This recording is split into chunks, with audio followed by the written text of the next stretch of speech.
Hello, hello, hello. My name is Toby. I'm the developer of Detective Abraham for Ace Rolla's Jam number 0. I developed this game over the course of 2 weeks, and yeah, I'm just going to play through the game and provide some commentary. If you want the version without me talking over it, then I'm going to upload that as well. But yeah, I'm going to give some insights maybe that are going to be interesting, and I'm probably going to do a technical breakdown in another video, but yeah, this is just me playing through the game. So sit back, relax, and let's just jump right into it. Alright, I did only compile the web build last minute. So far I have not encountered any mistakes because of it, but well, okay. This game features adult topics including suicide and drug abuse. Player discretion is advised. Yes, I'm going to extend this to viewer discretion if you're sensitive to that sort of stuff, yeah.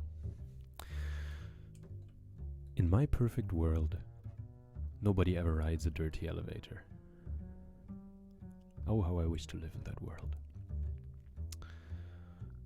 So our guy here, Abraham, he's a bit of an OCD guy. That's basically the entire point of the game. Yeah, I'm just going to play through the tutorial. Talk about it later.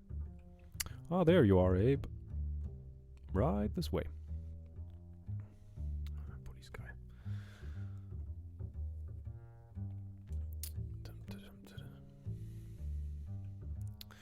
Hold space to imagine how perfect the world could be. So this is closing your eyes, and you're going to... Abraham now imagines how he sees the world. So you might have noticed the shoe dresser is...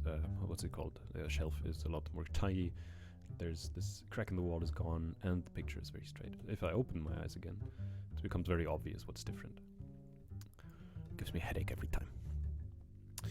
Use your mouse to interact. Yeah, I can have this cursor, I can look at stuff, I can talk to people. Try to catch the aberration caused by the crooked image with your mouse. So if I hold space, then you see in this perfect world the building, the picture is perfectly straight. And if you click on it, it says beautiful, pristine. I'd recognize his work anywhere. But if you look at it in this world, it's just going to say is it that hard to hang a painting straight? Yeah, I heard you the first time. Okay, Ben has a southern accent now. There's nothing you can do about it. So, during the period where everything's blinking, you have this different cursor sometimes. And so you can release it and then click on it, and that's going to add this compromise. Tick the box in your notepad, hold tab to hold notepad, to alter the worlds in Abraham's mind. Down here it says tab for notebook, but apparently that's very hard to notice. I wanted to make it unintrusive, but no, it's hard to notice. Yeah, I can tick this. This is basically now you can alter the version in his mind. If you check this around, check this. What if hanging pictures was hard? Then it would make sense in a perfect world that even some pictures are not straight. Yeah, I think it's a major downside right now of the game that these aberrations aren't consistent. Not everything that changes has this aberration interaction to it. Just some things. So yeah, that might be frustrating. I'm sorry. It's going to get changed in later updates, probably. Okay, I can look at these doorbells. This one's going to say, D is nuts. Yes, I made that joke. I'm not even sorry. So I'm going to go to bed to the kitchen. Again, forces you to close your eyes here just for dramatic purposes. In my perfect world, today was a clear night, and Joshua Brown was enjoying a glass of scotch by himself. But alas, the night was cloudy, and Joshua Brown was found dead with a hole in his forehead. Yup, nasty business that. Here, this is his ID. Probably offed himself by the looks of it. Just do your job, look around or whatever. I'll be outside if you need me. The smell makes my head hurt. Alright. Our guy is going to go outside. So, we have a new of these compromises, these what-ifs are called compromises in the game. So, if I... yeah, Joshua Brown, 23, German, you can see his passport down here. Yeah, So, in this world, he's dead, but in a perfect world, he was never shot. So, in this world, we can actually talk to him, and maybe he has some interesting things to tell us. How are you doing, my good man? I'm doing splendid, friend. I'm glad to hear it. Mind telling me how you died? I slipped and fell. What do you think? Yeah, but what exactly happened? Abraham, I need you to be a bit more self-aware. This entire conversation is entirely within your head. I only have this accent because you saw my German Personalausweis. Well, worth a shot. So, obviously, because this is only Abraham's imagination, we can't actually learn something from people who are dead in the real world. He only knows stuff that we know, because he's in our imagination. Anyhow. I'm getting a call.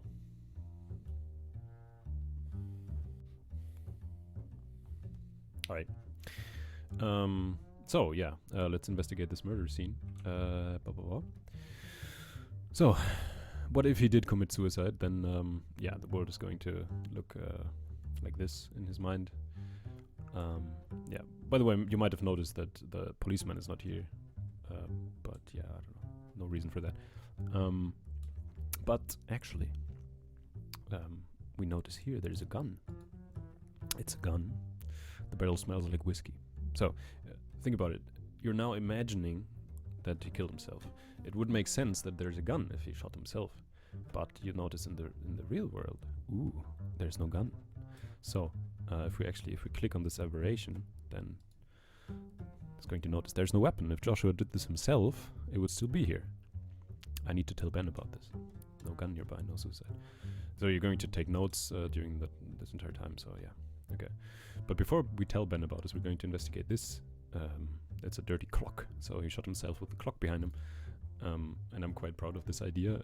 I'm sure I'm not the only one who had this idea in the past, but like he splattered the clock, so you can tell exactly when he was shot. Which was at 22:15. Assuming that the clock was right. However, if we close our eyes, we notice that actually Joshua's clock is wrong. It's not telling us the correct time. So we can even go as far as... yeah, no, wait. I'm not going to do that. So he was shot at 10. But that's only if you assume the clock was right, which it wasn't. So we're going to solve it in this version of the world, and that's going to tell us when he actually died. Oh wait, no, before we solve it that way, because right now it's just like the blood splatter is on the same spot still, but we have to notice this aberration, like the fact that this clock was wrong, we have to notice it, which means clicking on it. So, Joshua's clock is not only covered in brain, it's also 1 hour too early. Must have forgotten to change from wintertime. I hope I got this the right way, right? So you change it from wintertime, you put 1 hour plot, that doesn't matter. So now we have this new compromise. Joshua's clock is 1 hour early, so we strike this through automatically. So what if it was correct? Then if we close our eyes, we see the thing not covered in blood is somewhere else, and we can solve it 1 hour earlier. So he was actually shot at 23:15. So 1 hour later than we thought initially. This is only going to matter later, so yeah.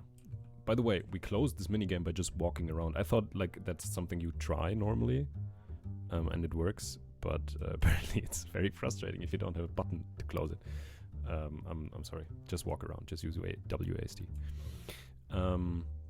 So we can tell Ben about this now. Ben, forensics weren't here yet, right? So trying to find out why the weapon is gone. No, I was the first to arrive here. Like an hour ago? Did you take anything from the apartment? Do I look like a fool to you? Of course I did. What's going on? That guy did not commit suicide. This is a murder scene. Ah, fuck. You serious? There was a homeless guy out front. Maybe go ask if he saw someone come or go. I'll stand guard until reinforcements arrive. So he's getting nervous because we now know it wasn't suicide. So, yeah. So I'm going to try something now, which I don't think I tested. So, he didn't commit suicide. So if you press this, then in the perfect world, he's still alive. And if you talk to him now... so you didn't do it yourself, huh? 9 man. Someone else did. Can't tell you anything more. I'm just a projection of what you know. Please try to stay more in character. Yeah, making myself laugh with the jokes I wrote.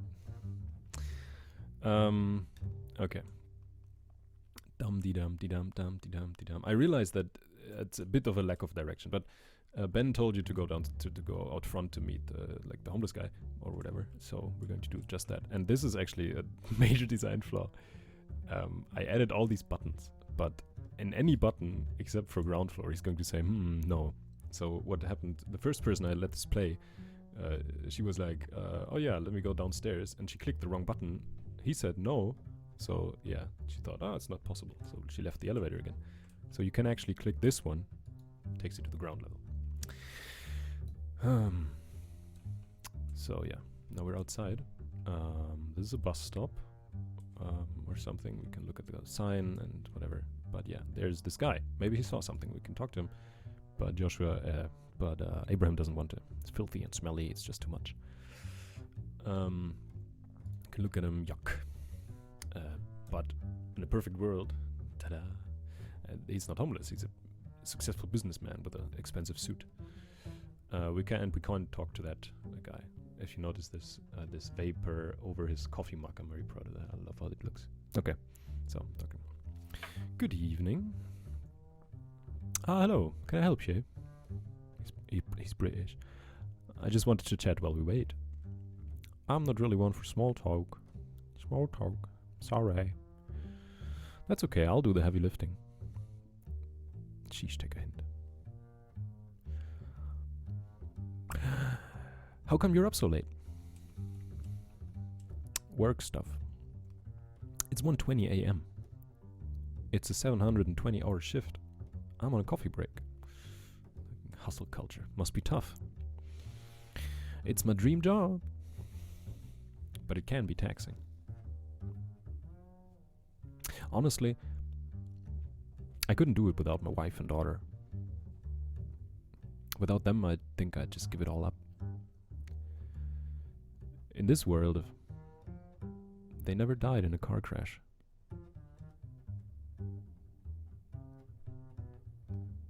Oof. Can't really blame him for going off the rails. So now we got a new compromise. He's actually got like a good reason to be in this state he's in. He lost his wife and child. Maybe, actually, you have to think. Still, this is his imagination. He's just thinking of a backstory that could have made him end up in this situation. And that sort of rationalization makes him able to see him more like a human, and you can actually talk to him now. Good evening. Are you talking to me? I have some questions, if you don't mind. Spare some change in return. Ka-clink. Come on, you can do better than that. Ka-clink. What do you want? Detective Abraham, police. I'm investigating a murder. Have you noticed anyone leaving the building at night? Let me think. At 8 or something, 2 people entered the building. One of them I know, he lives here. Joshua. Didn't know the other guy. And I know everyone who lives here. Someone left the building at 11. Was it the guy who arrived earlier with Joshua? Sorry, can't remember. Was half asleep. But you do remember it being 11 p.m. Listen, boy. My head might be spinning with vodka, but...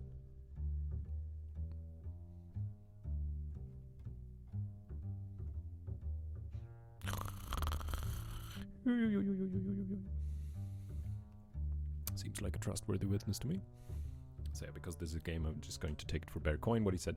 So, this is a bit cluttered right now, but he told us someone left at 11, but because we already did the riddle with the clock, we know that couldn't have been the murder of Joshua, because he was shot at 23:15. So that guy who left was innocent. Joshua died later, but he came home at 8 with company. The company we didn't see, so the killer is still in the building. Alright, we know that much. Actually, something I added quite late is that when you talk to these guys again, like Homeless Sven and the successful businessman, they're going to not repeat the same long dialogue, which was quite annoying in testing if they just said the same again. So if we ask like this guy, hello again. Abraham, you know I'm only in your head. You've exhausted our creativity enough. Go bother someone else, some other part of your subconscious. Alright, so now we take the elevator back up. By the way, all the assets you see and all the animations, except for the epic bass solo in the background I did in the 2 weeks of the submission period. So yeah, I'm quite happy with how it turned out. Maybe you think pixel art is easy, but I found it quite challenging. So yeah, bass solo I just got off the YouTube audio library. So let's talk to Ben about what we know, that the killer's still here. And let's see what he's telling us. What is it? The only guy who left the building tonight left before Joshua was shot. Oh, Joshua with capital J. So the murderer is still in the building. ... Dramatic dots. Dramatic exclamation marks even. Abe, I forgot to tell you something. What?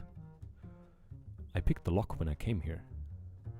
He's getting more nervous, his head is popping faster. It was locked from the inside. Are you telling me? The guy's still in there? In the apartment? Oh, what about crash, freeze. So, disclaimer, I never tested the ending. And when I saw it for the first time after I played it, I realized it's broken. So, we're going to go in there now. And I'm going to have to tell you what happens because you can't really tell from what's on the screen. So, he was hiding in the wardrobe the whole time. And he went out the window. So that problem took care of itself. Yep. Now the game just breaks. Well, it doesn't break, but it just cuts too early. I'll leave that question to you. Time to call for cleanup. That's the end of the game. Okay, you did it. Woo! Yeah, there was a whole monologue. Like, he was going to be like, oh yeah, so is this justice in a perfect world? Would the guy be dead or would he be alive and face justice through the court system and whatever? Well, that's not in there, so I'm sorry. I'm going to fix that bug in a future release.